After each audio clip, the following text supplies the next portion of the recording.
everyone. Welcome to This Day. It is Saturday, September 18th. Now, on our show today, I really enjoyed this segment. I learned so much. We have Kaiser Permanente, and we have Dr. Bobby Davari and Dr. Carolyn Patel. We talk all Davari and Dr. Carolyn Patel. We talk all generic medication, and it is really interesting to learn the differences between a name brand and generic. So stick around for that, because I think you'll really will like it and learn a lot about it. And then we also have a life hack about lemonade that I produced, and hopefully you'll learn something about lemonade. All right, let's take a look at our weather. We have nice temperatures today. We are looking at 78, 60 for Saturday, and then Sunday we are looking at 77. Sunday 78, 60, and then Monday is 77, 59. So looking pretty good for the majority of the days. Of course, we will have our morning overcast as usual, but once it's burned off, we will definitely have sunny skies. If you are traveling in California, take a look at these numbers. Local beaches 73, 60. Santa Barbara 68, 54. San Diego 73, 62. Tahoe 67, 33. Mammoth, a little chilly overnight, 32, but a high of 67. Big Bear 69, 37. Palm Springs 173, and Las Vegas 96, 68. Our sunrise this morning was at 6:37, and our sunset 6:53. And thank you for sending in this photo, Mark, of Newport Beach. You know, those waves yesterday were really big, and I just love the way when the waves go backwards and then it hits and makes a really beautiful photo. So thanks for sending that in. Of course, if you have a photo you would like to share with us, please email it to Laguna Woods Village TV at gmail.com. Make sure it is high resolution and it is an original. All right, when we come back, we will have Kaiser Permanente, all about generics. So stay tuned.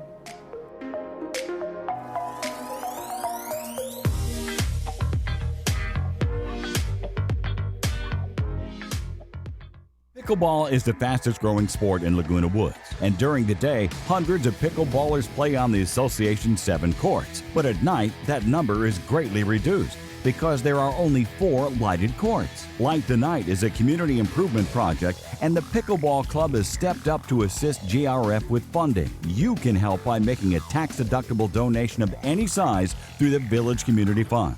Go to villagecommunityfund.org and click on the Light the Night link for more information. Hearing aids require a lot of attention. Don't underestimate the problems earwax can cause. Come in and see inside your own ear canals to find out how much blockage you have. Debris like earwax can cause up to 45% reduction in amplification. Your hearing aids may be able to be significantly improved to help you hear conversations clearly with a simple office visit. Every day, patients say, "Oh my gosh, that sounds so much better." Stop in or call us today for a complimentary cleaning and ear inspection. Tell them Stuart sent you.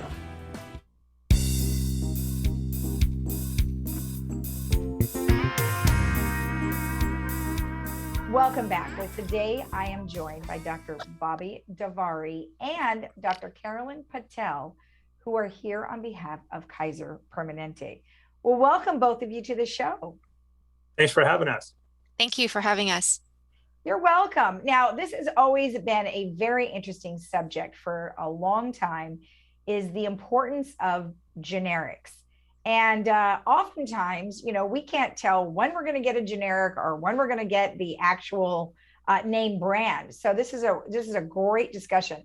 Before we get into that, though, I'd love to learn just a little bit about both of you. So Dr. Davari, tell me a little bit about yourself. So I'm a family physician by training. I've been with Kaiser Permanente for about 20 years. And one of the other hats I wear is that I chair our Pharmacy and Therapeutics Committee for Kaiser Permanente in Orange County. And so I oversee the medications that we use and the medications we decide to use as our preferred medications for our patients. And Carolyn Patel, who's joined us, is our drug education coordinator. She's a pharmacist by training. And really, I would say that she's the brains behind the operation. She knows all the details of the the chemical structures of the medications, the studies that support their usage, and me and her serve together on the committee that looks at these drugs in detail and helps to decide whether Kaiser Permanente is going to be using these medications. So we look at the evidence for the medications together, us as well as 15 other doctors and pharmacists. We sit in a room together once a month and look at these medications and make sure they're the very best medications on the planet, so we can use them for our patients. Okay, awesome. That's good to know. Carolyn, tell me a little bit about yourself. Yes, so as Dr. Davari said, I'm a pharmacist. I do work with Dr. Davari very closely at the Pharmacy and Therapeutics Committee. I have been a pharmacist for about 20 years. And really my main role is to look at our medications that we use at Kaiser. I'm very excited to share, about generics versus brands, because that's one of the main roles that we do here at Kaiser. We do review generic, and we really believe and promote generic to our members because we think it really is the best bang for your buck, so to speak, and without compromising any quality. So I'm very excited to be here as well. Thank you. Oh, you're welcome. That's really good to know, because I think oftentimes, including myself, our seniors are looking to save money because, the medications that are out there can be very expensive across the board. So this is great to know that there are committees like yourselves that definitely go through the process. So tell me a little bit about what a generic generally is. So the way our system works is that we have a patent system, right? So if somebody develops a medication that's very effective, they get a monopoly, a patent on that medication, and they get to be the sole producers of that medication for a number of years. And then once that patent runs out, then other companies can make the same drug, and the FDA reviews that molecule when another company makes it to make sure that it's the exact same. And that's a generic drug. A generic drug replaces a brand name drug, but is equally effective. And the FDA won't let a company produce the drug unless it's been proven to be as effective as the brand name medication. So that is what a generic is. And Carolyn, if you want to add anything there, please do. She will know significantly more detail than I would. If you want to talk about the FDA and how they're involved. Yeah, it's exactly what you said. Generics are really the same as brand. They can be created once the patent expires. And they have to prove that they have the same active ingredient, the same effectiveness, quality, safety, strength, benefits. And the manufacturer who makes the generics also have to be audited by the FDA to make sure that they do abide by, their manufacturing practices that are upheld by the FDA. So Dr. Davari, you're absolutely right. And it's just labeled simply as, generic and not the brand name because of patent. Right. Okay. So let me ask you this. So the coverings, sometimes the exterior of some of the generics is different than the main brand. Why is that? So remember, in America, we respond really well to marketing. And so, where are you going with this? Right. So we respond really, really well to marketing, and that's why the brand name drugs tend to cost more. They have a giant marketing budget.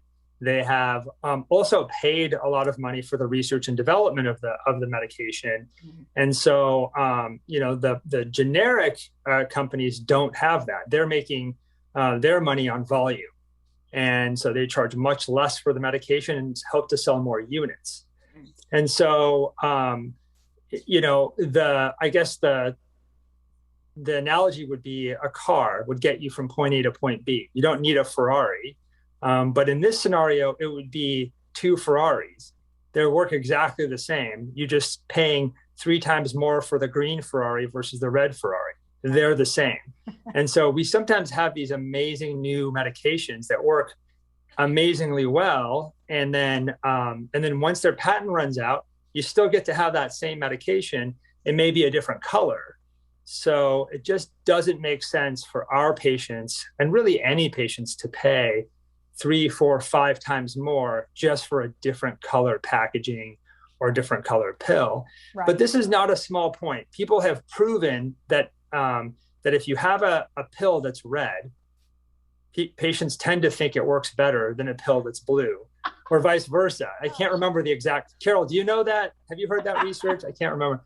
But like, people really respond to color. Like, the color is a really big deal. And so, you know, the generic companies, they don't have a huge marketing department to sit down and think about what logo to put on there, and, you know, what color to make the pill, and so on. Yeah. But if you're someone who, you know, is on a fixed income, you don't really care.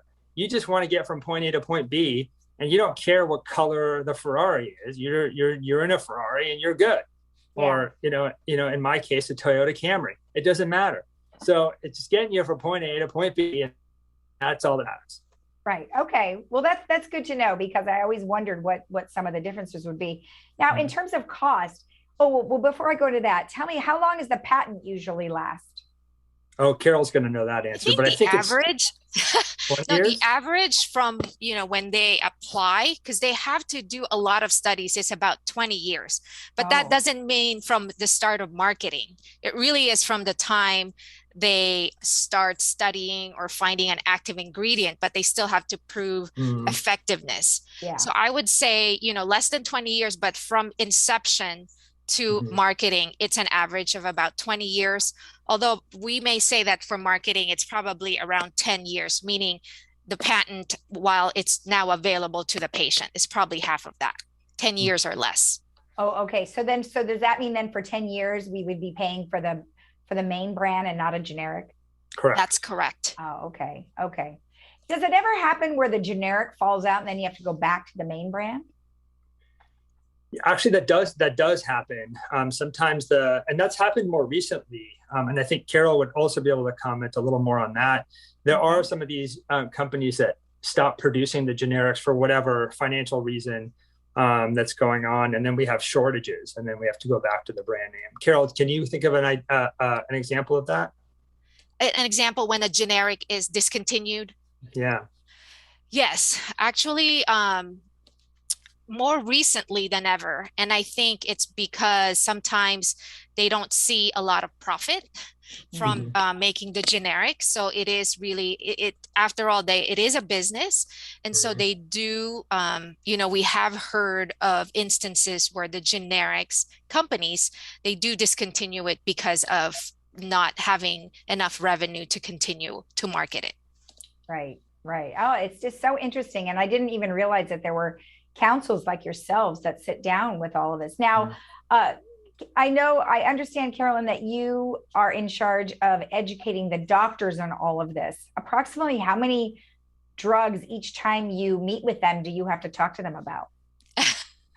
Well, you know, I am fortunate that at Kaiser Permanente, you know, we do have it's not just me, we do have a team of pharmacists and doctors who do review our generic use. And so there could be, you know, 10s or 20s or hundreds of generics, but at Kaiser, we do believe that we have to look at the best generic that we can have, what we can offer to our members. And what do we mean by that? So when the generic becomes available, we want to make sure that the company that we're contracting with follow all the manufacturing, you know, guidelines set by the FDA, that they have a good financial responsibility, so they wouldn't just shut off and discontinue their generics.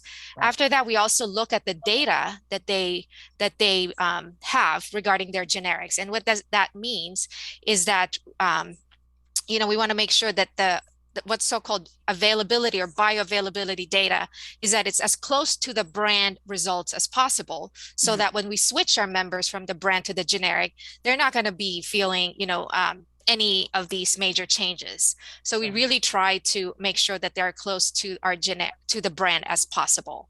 Okay. And after that, we present it to a whole host of our chiefs of physicians who may be using these drugs to get their buy-in, because we want to make sure that our doctors are also comfortable and believe in our generic products. Okay. And then after that, we then, implement it to all of our Kaiser Permanente programs. So it's not just something that, hey, it's the cheapest, we'll use it. It's actually, there's a lot of people behind studying and making sure that it is approved. And ultimately it goes to our P&T, where Dr. Davari is a member, to approve these generics. Yeah, so P&T means pharmacy and therapeutics. So we have a whole committee that looks at these medications as they become generic. And so we have an added layer in addition to the FDA to look at the efficacy of these drugs to make sure they're actually the same. Okay. So we go the extra step, and Carol is instrumental in doing that, is to go the extra mile to make sure that not only does the FDA approve it, but we want to do a second layer of double checking to make sure that not only do we approve it, but do the doctors that are on the front lines using the medications, do they agree with what the FDA's conclusions have come to? Because it's not enough for us just to take the generic just because it's generic. Yeah. So that is, I think, pretty unique to Kaiser Permanente versus other health plans. We really go the extra mile. And Carol is being very nice here. She has to talk to dozens of doctors a day to re-educate, especially when we see resistance to changing from brand and to generic. For whatever reason. And oftentimes the doctors just simply didn't know. They weren't aware that the efficacy or the effectiveness of these two medications are the same. Yeah. And then when they see the numbers, they're really blown away. A great example of that is brand name Prozac versus generic Prozac. That's a great example. So for example, that medicine, and Carol, you can correct me on the exact numbers, but the brand name, now Prozac's been around for 60 years or something. I can't remember, forever. It's been around forever. And the generic has been well studied. We know it works just as well. But if you prescribe brand name Prozac, the monthly bill for that is something like $400 or $500. And for generic Prozac, it's like 11 cents a month. I'm exaggerating, but do you know the exact numbers off the top of your head, Carol? You know what? It's been a while since I looked at it, but I think you're right. It's like $1 or $2 per month for the generic. Right. But that's also because of the insurance and that you guys are able to provide for your members a good quality prescription plan, which is great, because sometimes people's plans don't cover their prescriptions, and then they're ending up really scrambling. So that's awesome. Yeah, you guys have a great plan over there, and the members I'm sure appreciate all the work that goes into your plan. So awesome. I love this topic. This was a great discussion. Thank you for all the information. My pleasure. Thank you for having us. Thank you. You're welcome. All right. We'll be right back after this.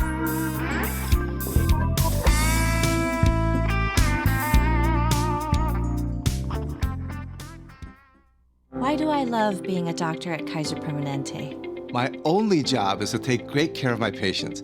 I'm empowered to do what's right for you. Our digital records mean your medical history is in one place, so I can give you great care. Your primary care doctor, your specialists. It's great. We all work together as one team. Our integrated approach to healthcare helps my patients live longer, healthier lives. I don't just practice here, I'm a patient too. I wouldn't trust my family's healthcare to anyone else. Hi, I'm Vince Ferragamo. I spent some of my best years as an NFL quarterback, but today I've got a new team, and we're helping seniors who spent their best years fighting for our country, defending our freedom, and informing the nation. Our hometown heroes need help. AgeWell Senior Services is their lifeline. Nonprofit AgeWell can do all of this because you care enough to give. Please join me in supporting AgeWell. Donate today.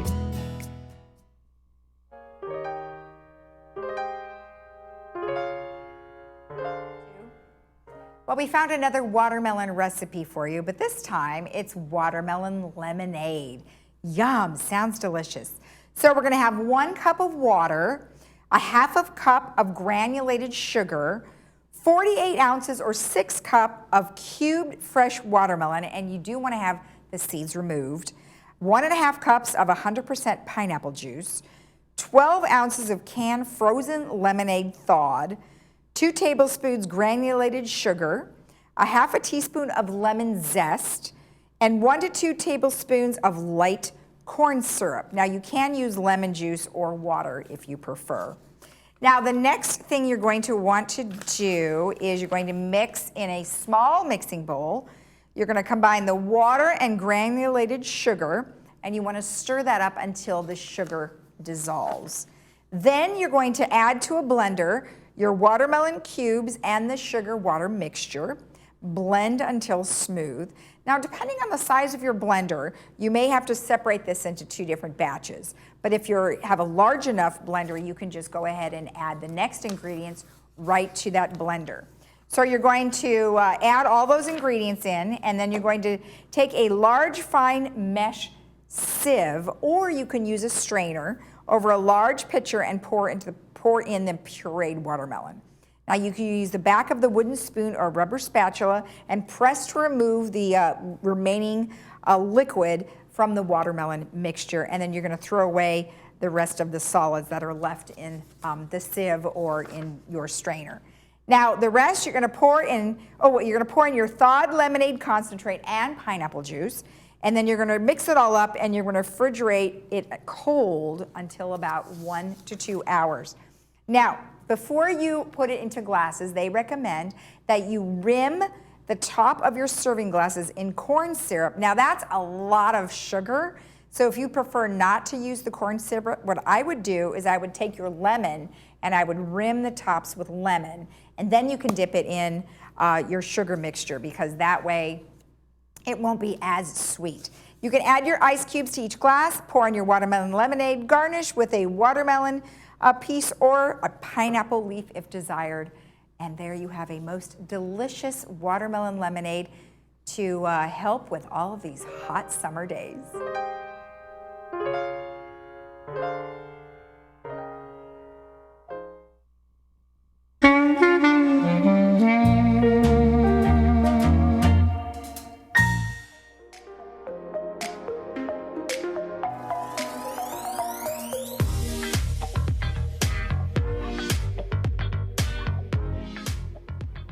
All right, our movie for today is called Big Hero 6, and it's an animated film, so you should enjoy this. It's very fun about robotics prodigy Hiro lives in the city of San Francisco. And next to his older brother Tadashi, Hiro's closest companion is Baymax, a robot whose sole purpose is to take care of people. So you can enjoy that today at 2 p.m. with subtitles, 6 p.m. without subtitles, and that is brought to you by Kaiser Permanente. All right, let's give you a couple of announcements. Of course, today is September 18th, so guess what that is? That is finally Woodstock. It is here. So if you want to go to that today, it is in Clubhouse 2. It's $20 admission.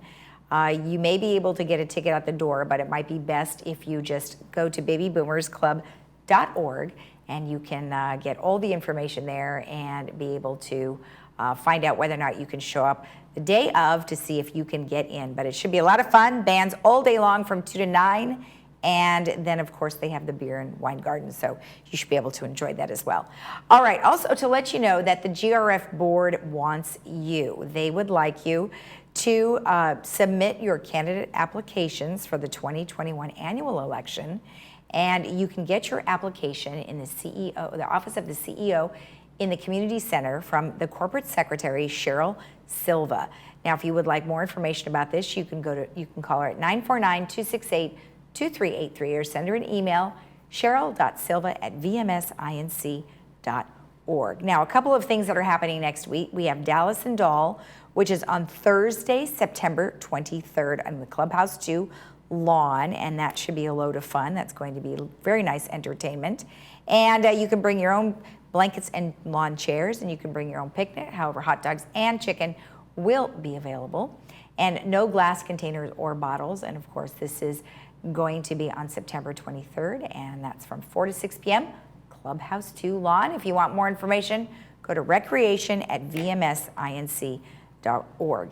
Also, Comedy Club is happening on Thursday, September 23rd in Clubhouse 5, and That would be super fun because Karen Runtowski is going to be the guest comedian. But of course, Joey Sims will open that up. And if you have any questions, you can call Surrey at 949-454-1572. And then one other thing that's happening, which I thought was really interesting, it's going to be October 7th, and it's being put on by Lisa Bartlett in partnership with a variety of other corporations here. And it's going to be a town hall webinar that is going to be with Neil Kelly, and he's going to talk about election security. And I know we just had an election here for the recall. So if you want a recap of that, as well as learn more about the security that goes into the ballots, then you might want to check this out. And that's Thursday, October 7th from 9 to 10:30. And we'll give you more details as that comes up. All right, let's take a look at our weather as we head out to enjoy the rest of our very nice weekend. We are looking at temperatures not very hot, so it's looking quite nice until we get up to next week. But we are looking at 78, 64 today and tomorrow. Then Monday, 77, 59. But then by Tuesday, we are going to heat right back up. If you're traveling in California today, the numbers look pretty good wherever you're going to be. Local beaches 73, 60, Santa Barbara 68, 54, San Diego 73, 62, Tahoe 67, 33, Mammoth 67, 32, Big Bear 69, 37, Palm Springs 100 with an overnight of 73, and Las Vegas 96 and overnight of 68. Have a great rest of your weekend, and for all of those who are going to Woodstock, enjoy it. Can't wait to hear all about that next week. We'll be back here on Village Television at 9 a.m. on Monday morning. Have a great weekend. Bye-bye.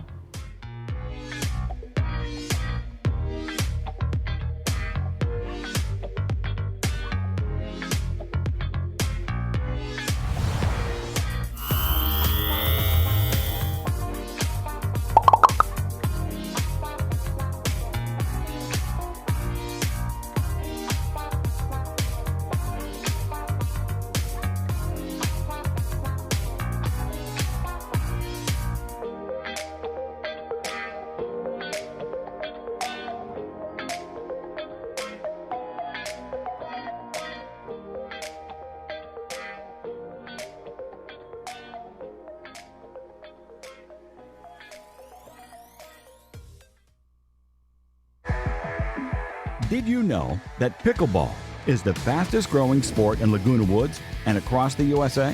Hundreds of pickleballers play on 7 courts next to the golf course from 7 a.m. to 10 p.m. at night, and demand for playtime just keeps growing. But only 4 courts have lights for evening play. So, the Pickleball Club is raising the money to light the remaining 3 courts through a GRF-approved fundraiser called Light the Night. You can help by making a tax-deductible donation of any size through the Village Community Fund, a 501c3 nonprofit community benefit organization. To learn more about Light the Night and make a donation that will help increase the value of our community, go to villagecommunityfund.org and follow the link to Light the Night. Thank you in advance. And here's a Laguna Woods pickle at you.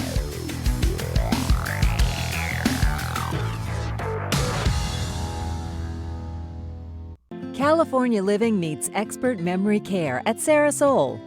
Our community is designed to help those with Alzheimer's or dementia live truly inspired lives.